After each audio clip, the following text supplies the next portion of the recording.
قدمونو ویسته کې اروپا او جرمني امریکا زما جانان وګورئ ښایسته افغانستان څومره ښایسته دی راسره اوسئ دغه وګورئ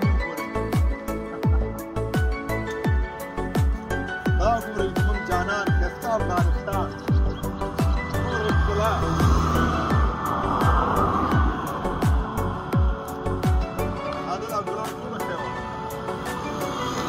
وګورئ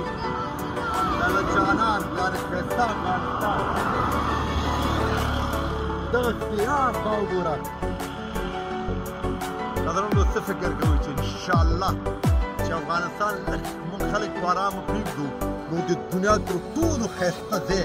انشاءالله افغانستان وي که څوک موږ په ارامه سره پرېږدي دغه څو کاله ارامي راغلی و دغه ګلانو دغه ښایسته والی وګورئ